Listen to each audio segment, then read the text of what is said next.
This next performer was the first speaker on the roster. And tonight we get to hear the story behind what finally gave her permission to start writing her first book. Please welcome Neha Mandhani.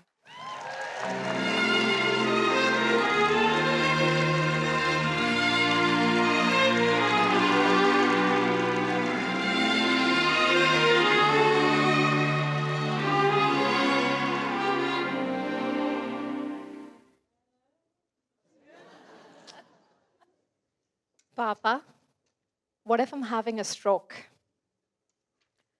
I woke up at 2 a.m. with symptoms that did not make sense. My speech was slurred. I couldn't swallow while brushing. Wearing a shirt felt like a workout. So I called my dad, a doctor halfway across the world, and asked him if these are symptoms of a stroke. And he says no. In that moment, he was a dad first, a doctor second, and couldn't imagine his 40-year-old daughter having a stroke. But my body knew something was not okay. The next morning, my husband drops our kids to the bus stop, my tiny humans blissfully unaware that it's going to be another 20 nights before I'm back home snuggled up in bed with them. We rush to the ER. They run a battery of tests. No stroke, no tumor, no brain bleed. Well, that was a relief, thank goodness. But then we have the next question, what did I have? I was admitted right away.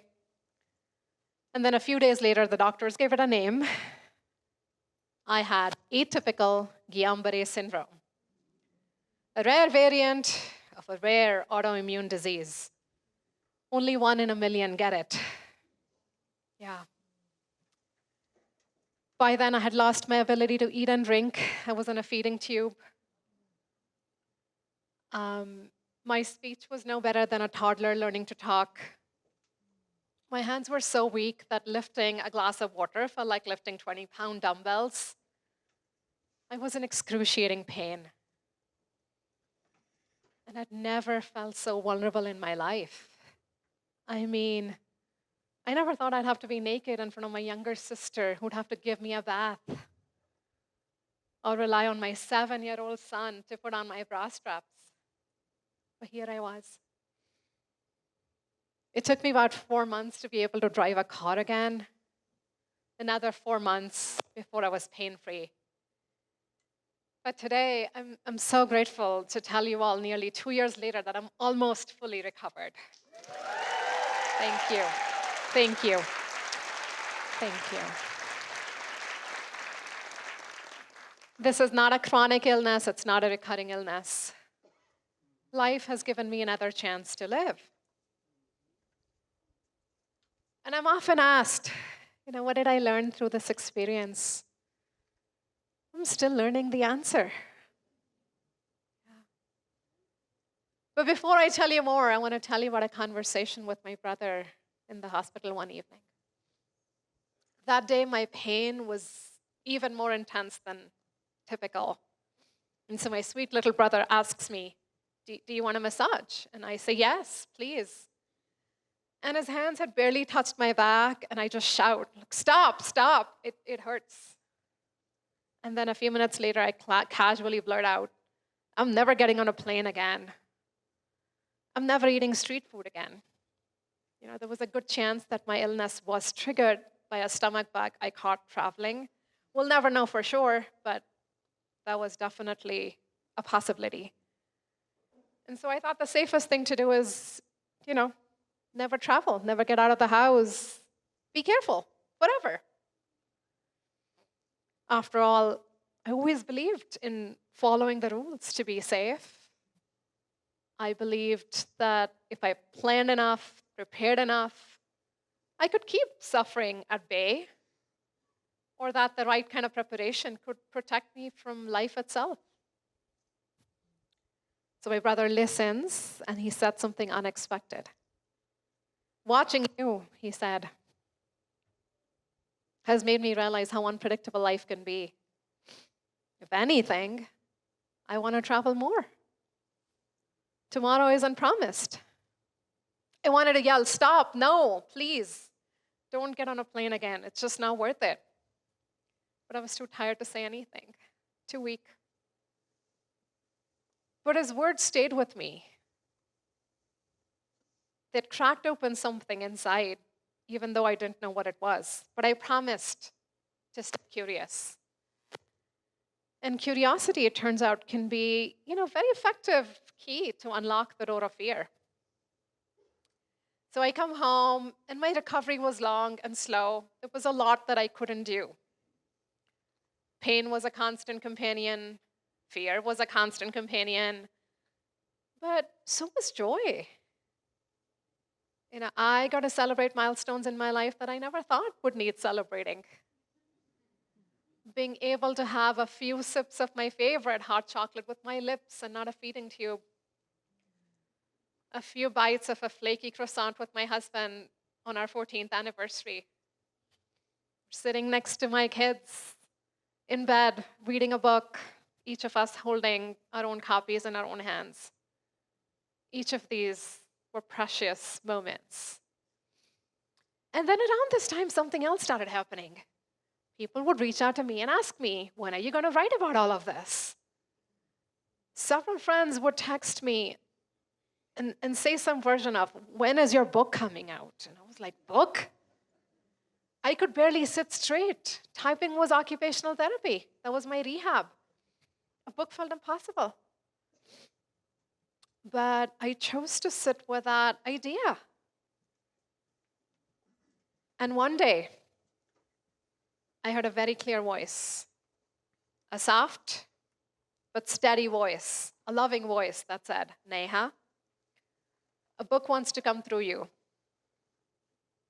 Right through your pain, right through imperfection, but please write. And it took me back memory lane. I was 13 when I first started writing a book. It was a piece of fiction about a young woman in a boarding school, inspired by my own journey of being a 13-year-old in a boarding school in India, away from my family in the Middle East. I had a 10-day break between 8th and 9th grade. International flights were expensive for our family. And so I thought, okay, I have a 10-day break, I'm going to write a book, because that's what you do. The innocence and the ambition of those early teen years. But that dream got buried under the ambition of getting good grades and then a good job. And the belief that writing a book is for other people, not for me. I can't write a book. And I had a very strong voice that kept telling me, my words are not good enough. My accent is not good enough. And that I was not good enough. And I feel so sad to report that I believed that voice. And yet here I was, being inspired to use words to make sense of this life-threatening illness and reflect on my brother's words. For 40 years of my life, I had chosen certainty. Grades, a good job, marriage, kids, 401k, right? All the adult things.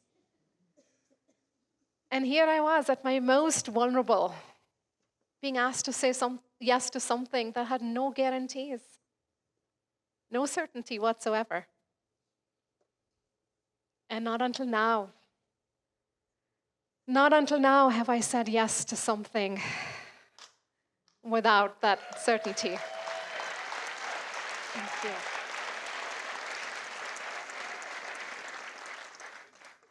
And writing this book is my yes. And today, for the first time, I'm publicly sharing this dream. With fear. I'm sharing this with fear and also with hope. There are no promises that someone's going to decide to publish this book, or that anyone is going to read this book, or it's going to have a meaningful impact in the world. But I'm going to write this book.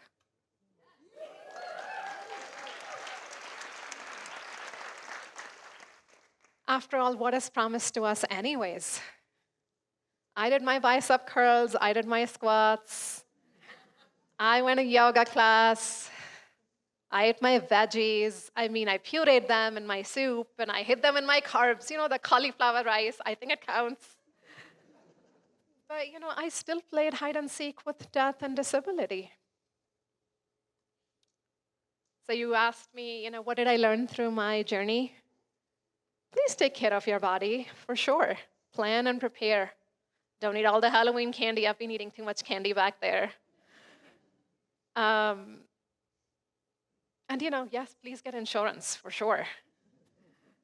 But here's what I'll also tell you. There is no green juice. There is no perfect workout routine. And there is no number in your retirement account that can protect you from all of life's pain. At some point, we all have to learn to surrender and to say yes to life, even when it's scary. And I'm going to say especially when it's scary. To make room for joy and to find joy in the ordinary. Because yes, a healthy tomorrow is not promised to none of us. But the gift of today, the warmth of a loving hand, the possibility of a blank page, the laughter of those you love is almost always more accessible to us than we're taught. And our job is simply to receive, to savor, to cherish. And sometimes that is enough.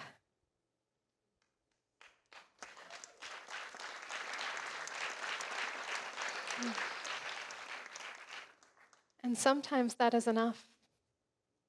Maybe, always. Thank you.